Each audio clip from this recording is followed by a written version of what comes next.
For Indiana football, let the head coaching search begin.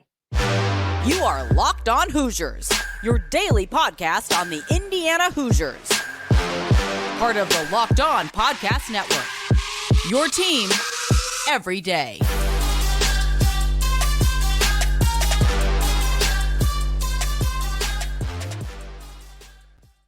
This is the Locked On Hoosiers podcast. I'm your host, Jacob Goins. I appreciate you making Locked On Hoosiers your first listen each and every day. Special shout out to our everydayers who are here every single day. We're a part of the Locked On Podcast Network, which is your team every single day. Today's episode is brought to you by Prize Picks. Go to prizepicks.com/LockedOnCollege and use code LockedOnCollege for a first deposit match up to $100. Prize Picks is daily fantasy sports made easy.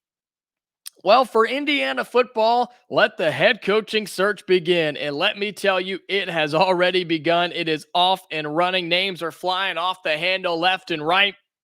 You have names that are coming out from everywhere. You have some rumors that people are interviewing for the job. There's been coaches who have already shut down reports or rumors that they want the job, or that there may be mutual interest there. It's getting kind of crazy. And let me start out by saying this, right? Coaching searches are just fun.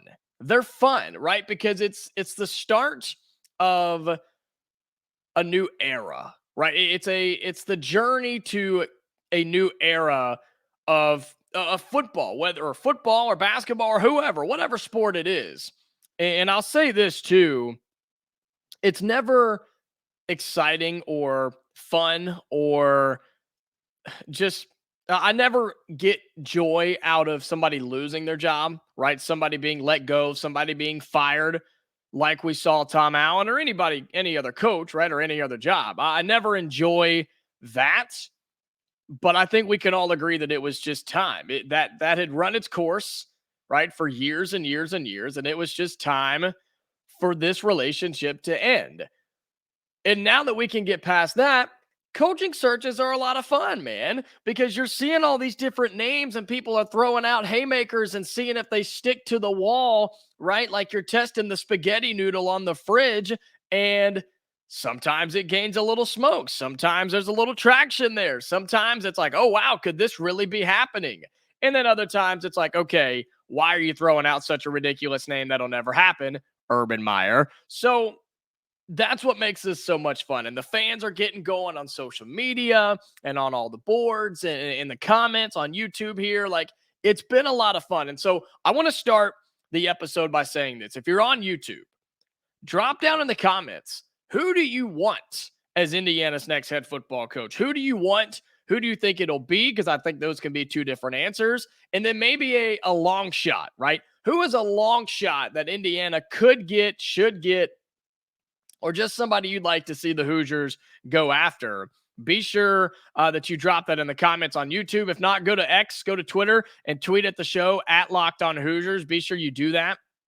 I want to see what you are all saying, what you guys are saying, fans of the show, and of course, Indiana fans. I want to hear what you have to say, because there are so many interesting names and storylines already being thrown out. And we talked a little bit about this at the end of the show yesterday, but I wanted to start today's show with it because we constantly are getting updates about this. And we're constantly hearing and seeing things regarding the coaching search for Indiana football.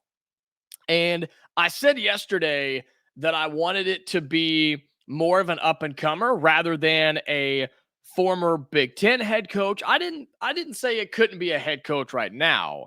I'm just saying I don't want it to be the most common name, a guy that's been around 8 different teams and has been fired everywhere he's been, right? I don't want a Brett Bielema situation here in Bloomington like we're seeing over at Illinois. I just don't want that. I don't think that's what Indiana needs. And so some of the names we mentioned yesterday, Jason Candle at Toledo, I mean, the guy's got 65 wins and 33 losses over there. He's doing something right at Toledo, of all places, in 8 years. I think that's a really good choice. He's won a couple of MAC titles over there. I think he's a guy who is looking to make that next step up, right? The guy that's looking to make the jump into Power 5 football. Same thing with James Madison's head coach, Curt Cignetti. We talked about him. A really good record in the last few years at James Madison. We know that they have been one of the talking points of college football this season. His age is kind of worrisome. I've seen a lot of you talk about that. Update on this name, though. Update on Willie Fritz from Tulane. It seems like that is not going to happen. Not saying it can't, but the things that I'm hearing and seeing and being told, it just doesn't seem like that one is going as well as some of the others, right? It just doesn't seem like that one is taking off as quickly. Very well could still be in the running here. And I think it would be a wonderful hire. Willie Fritz has made Tulane into a borderline powerhouse on their level. I said this on the show yesterday. Nobody wants to play Tulane.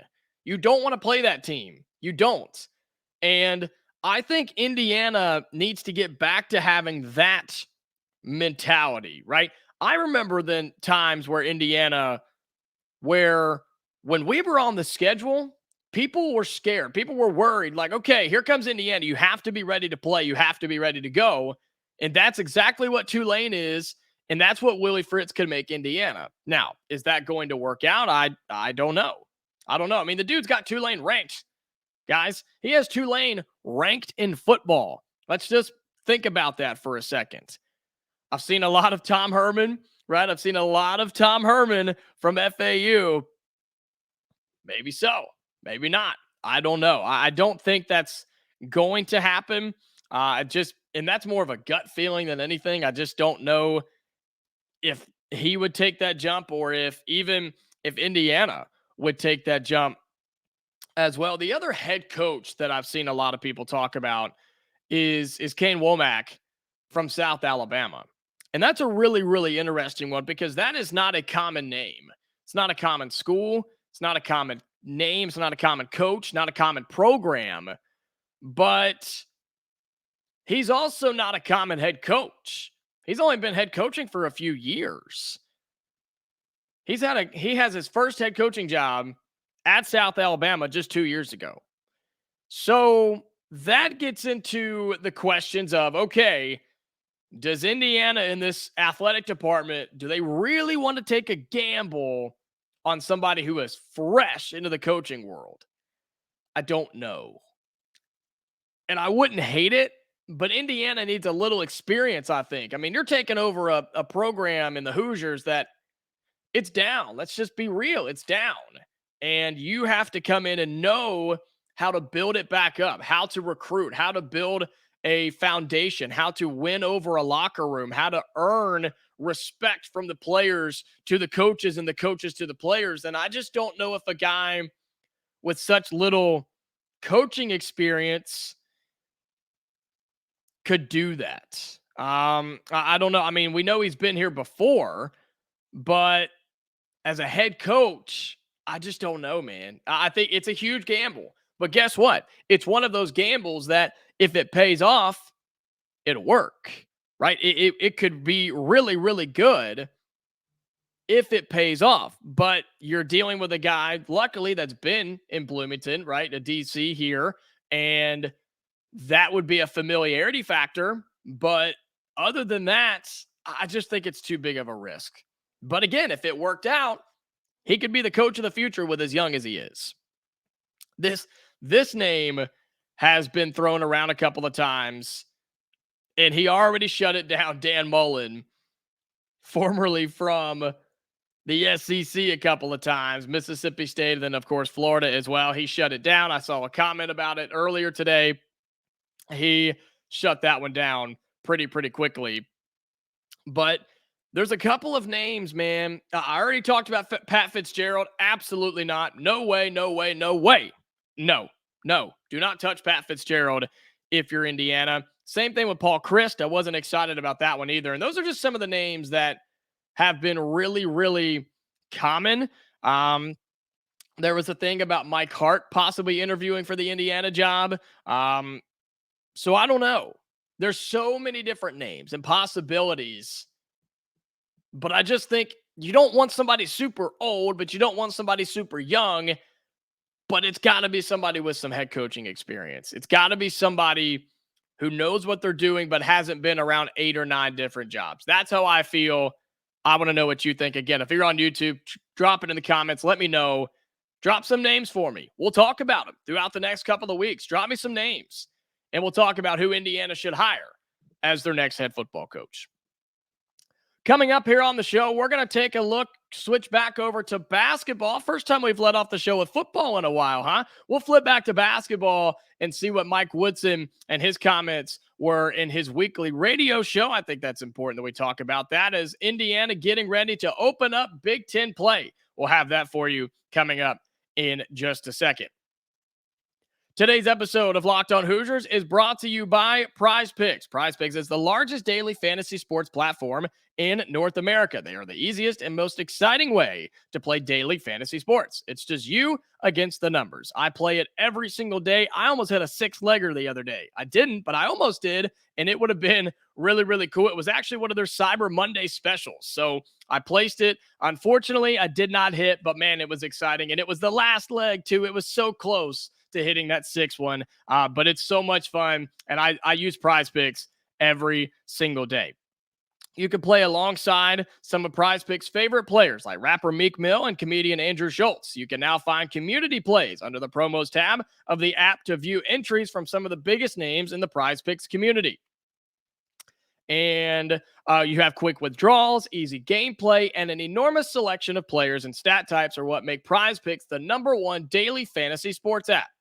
Again, I use Prize Picks every day. I'm going in the NBA, crossing it over with NFL, even some NHL plays as well. Nobody's doing it like Prize Picks. Go to prizepicks.com/lockedoncollege and use code LOCKEDONCollege for a first deposit match up to $100.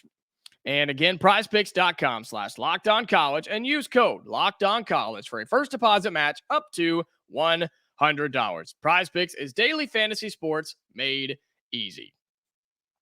And want to remind you that Locked On has launched the first ever national sports 24/7 streaming channel on YouTube.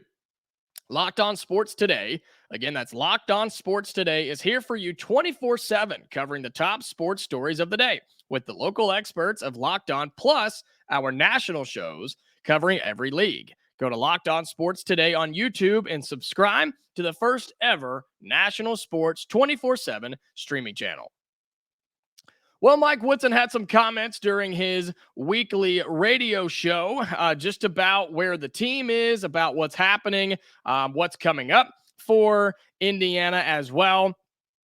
We've been talking and discussing how this team is getting into conference play, right? They've got some big games coming up, a tough 4-game stretch. And Mike Woodson had some interesting things to say about what he, basically coming out of the Harvard game and what he's saying coming into what this stretch would look like. And some of the things are the injury problems, right? Some of the things are about the 3-point shooting. I know he kind of got a little feisty with some of the media the other day, talking about how media wants the team to shoot more threes and shoot better. And he kind of had a snarky, no, I wouldn't say snarky, but had a comment where, he wants the team to shoot, but he's not just telling them to shoot. Like, you could tell there's a little frustration from him so far with the 3-point shooting. And I think there's a little frustration from him when it comes to what the media and even what the fans want as well. And so I get it. I do. I get it. I know that fans are wanting better defense, right? You're wanting some more threes and you're wanting more makes as well. And I read a bunch of stuff that you guys say about what this team is and what they have to do. But let me say this. He sees this too. No, he's not on the boards all the time and he's not in the comments all the time and all that. But he is hearing what Indiana fans have to say. And he wants it fixed too. I promise that he wants it fixed just like you do. But it's going to take a little bit of time. And on that 3-point shooting, here's what he had to say. A couple of quotes from him the other day. He said, quote, this is head coach Mike Woodson, says, "We're not shooting the 3 ball well. Last year, we were pretty good at it. Quote, we're taking good shots. They're just not going in. Eventually, it's going to start to click. The media's put so much heat on us about making threes. I would love to make every three. I think we all would. He said, it's not like I'm telling my team not to shoot threes. I'm not putting a big emphasis on, hey, you got to make threes. He said, quote, I'm not putting that kind of pressure. You got to make twos also. You got to get stops. You got to get the rebound, the basketball. There's a lot that goes into a basketball game. So he feels the frustration and he understands that fans are upset. He does. He gets it. And I think I agree with him a little bit that you're getting good shots, because there are good shots sometimes, but there are also bad shots as well. Early in the shot clock, contested threes that Indiana's taking, and those aren't going down, but it's the open threes that you have to make. I look at Mackenzie Mgbako and I look at Trey Galloway. Those guys have had open threes. They just haven't made them very often. But man, if they could start knocking them down, then you're in a real conversation for this team to be dangerous. And I've mentioned a bunch of times with Khalil Ware, man, if he can make a three a game, that's all he needs. It's just one three a game. The defense has to respect that. So can Indiana get better in the 3-point line, behind the 3-point line? I don't know. They were going to find out. Here's what head coach Mike Woodson had to say about the win over Harvard. Said this about Anthony Walker, a guy that I've talked quite a bit about. Said he's played really well off the bench. Caleb's starting to do things for us. He said, I got to get CJ going. Called about CJ Gunn, who, if you listen to this show, my everydayers know I love CJ Gunn, man. I love Anthony Walker as well. I love those guys. I think they're playing really well. He said, quote, there was an Anthony Leal sighting. Thought he gave us some positive minutes when we really needed it. There's a chance for him to get more minutes. I was happy, as he said, I was happy for him. Talked about a breakout game for Mackenzie Mgbako, and man, yes, it was. Yes, it was. We've been begging for this, right? We've been waiting on the Mackenzie Mgbako game, and I hope that Mike Woodson goes back to him. I hope it's immediately in this next game against Maryland that Mike Woodson goes back to him, Mackenzie Mgbako, and says, shoot the ball, be aggressive, get on the floor, go for rebounds. And if Mackenzie Mgbako can do that, folks, it's on. It is on at that point, because then, fully healthy, you have Xavier Johnson, Khalil Ware, Mackenzie Mgbako, and Malik Renew. That's 4 aggressive scorers that can go double digits every night together. Then if you get Trey Galloway hitting some shots, if you get guys off the bench, giving you a little bit of help, if you can get, trying to come up with a number in my head of what a good bench number would be for Indiana, 15, 20 maybe. I mean, I don't think you need that much. If you have your starters, 3 or 4 of them going double digits, there's, let's say 40 points, you get another 15 or 20 off your bench. I mean, yeah, you're looking at 65, 70 points. You want a little bit more here and there, but that's the consistency you're looking for. So I hope Mike Woodson goes back to Mackenzie Mgbako in the next game, and I hope he continues to play like he's been playing. He said that he thought that his team played well against Harvard's zone defense, working through and solving it out, and Indiana did really well against Harvard, right? They picked that zone apart. They went inside and said, beat us inside, and Harvard couldn't do it. And here's what he said about the upcoming game against Maryland. He said, quote, the Big Ten is what it is. When you get to the Big Ten, everyone's trying to win. We can't take Maryland lightly. He said about Maryland's point guard, Jameer Young, who we'll talk about later in the week, the head of a snake, while Julian Reese and Donta Scott are good supporting players. So that's not a shot. That's a compliment.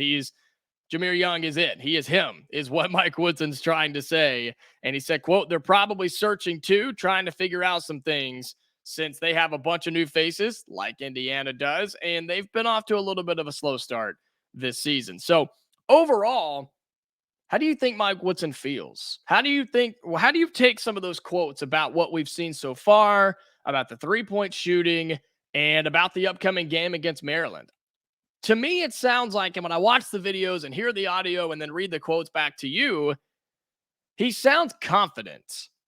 He sounds confident, but concerned because there's still problems to fix. And I think that's completely natural in late November. I think that's normal. And I think there's probably a lot of college basketball coaches that feel the same way. So we'll see how it goes. We've got Maryland coming up late this week. You've got Michigan on the horizon as well. And I'm curious to see how Mike Woodson continues to carry himself through these next few practices and when you get to that game against Maryland to open up Big Ten play.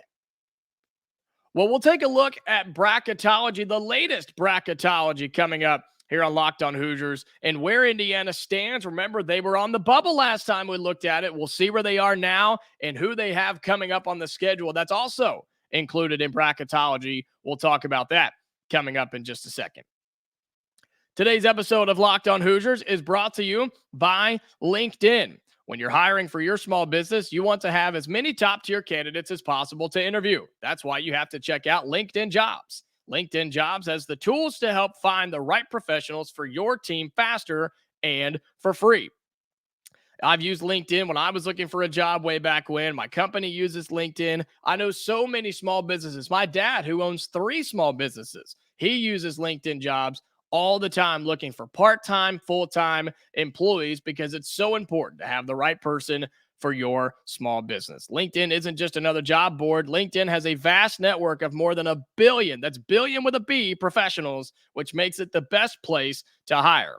LinkedIn knows that small businesses are wearing so many hats that might not have the time or resources to hire. Thankfully, with LinkedIn, the process is intuitive, quick, and easy.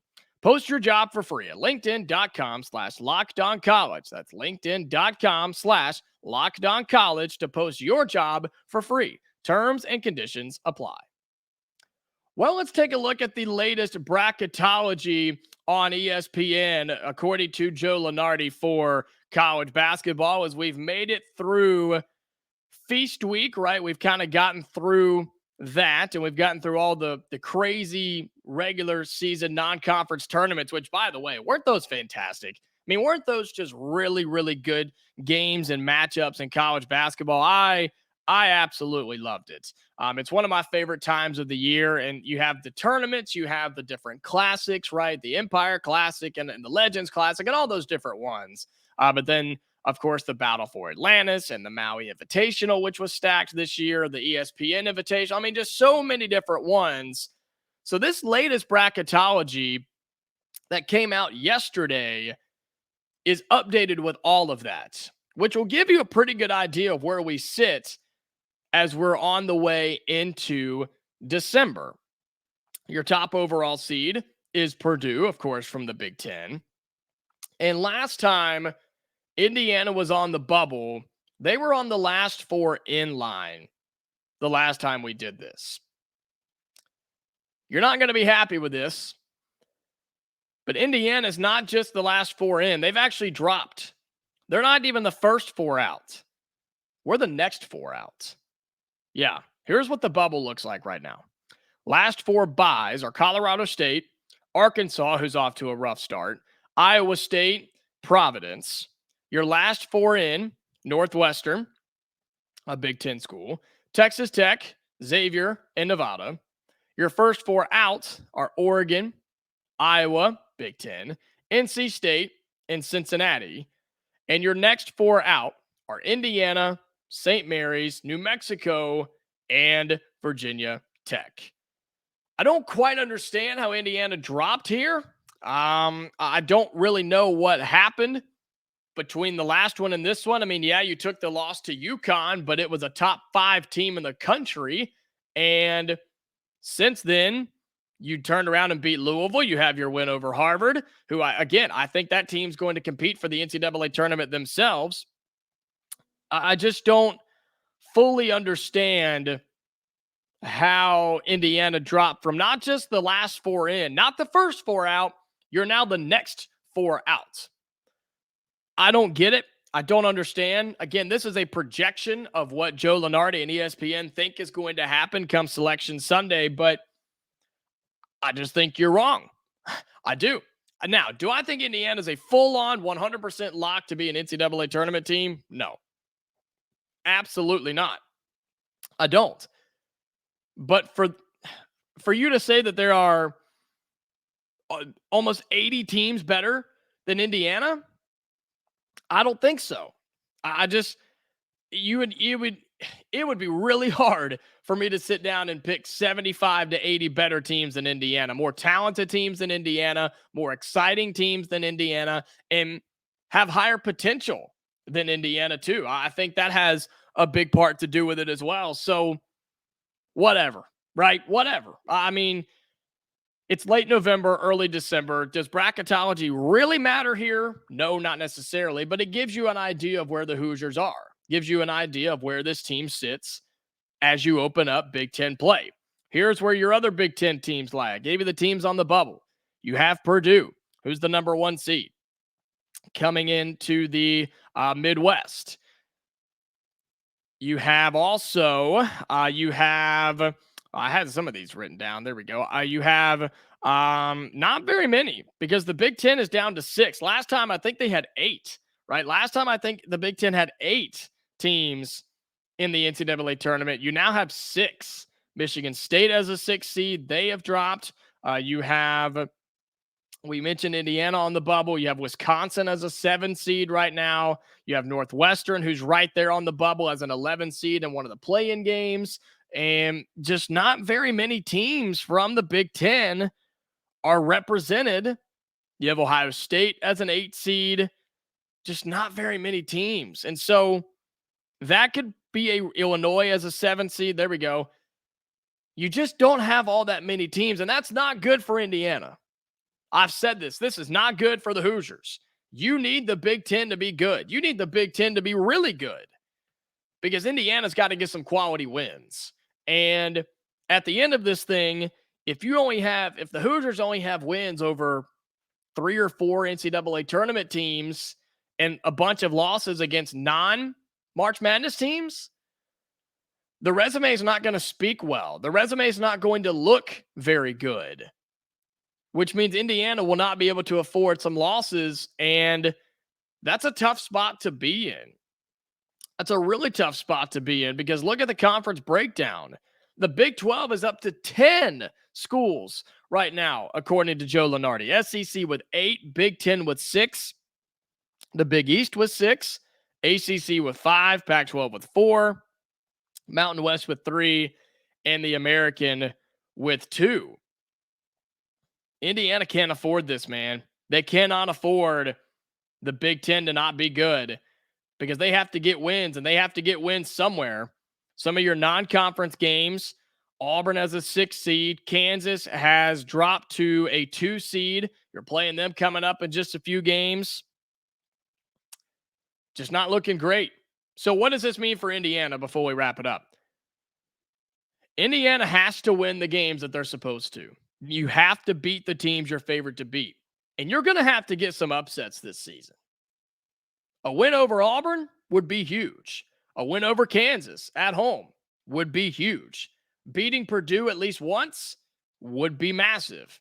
Beating Ohio State, beating Michigan State, right? Beating Illinois, beating some of these teams that are on your schedule that you don't play a whole lot, but you have chances to beat them. You got to get some wins, and you have to beat the teams you're supposed to. Indiana cannot afford slip-ups this season. They just can't. And I hate to say it that way, and I hate to put that much pressure on this team and what they're going to be doing, but based off of that bracketology, that's not a good outlook for the Hoosiers, especially since they've dropped, and all they did was lose to the number 5 team in the country. I know there's a lot of hate. I know there's a lot of back and forth on what people like and dislike about bracketology, but as I always say when we do this, there's a long way to go. That's going to do it for today's episode of Locked On Hoosiers. I appreciate you making Locked On Hoosiers your first listen each and every day. Please, if you're on YouTube, like the video, subscribe to the channel. Helps us out tremendously. Our viewership is going up, guys. We are really doing well over here so far as the season gets going, as football season is wrapping up, but the head coaching search is in full swing. I appreciate you being here. My everydayers, shout out to you. You're the reason that this thing is so successful, and I love each and every one of you and appreciate you all so much. If you're on any of your podcasting platforms, we are free and available wherever you get your podcast. Subscribe there if it's an option. Turn on notifications so you know when we go live. And again, I just appreciate you all. We're getting closer to the Maryland preview. We have Big Ten stuff going up. Hopefully, we've got a crossover episode coming up in the next few days, maybe starting next week as well. So lots of exciting things going on here at Locked On. And be sure you go and check out the Locked On Sports Today on YouTube. Drop them a subscription as well. 24/7 sports coverage on a streaming YouTube channel. You can't ask for anything better than that. But as always, stay safe, Hoosier fans, and I'll talk to you later.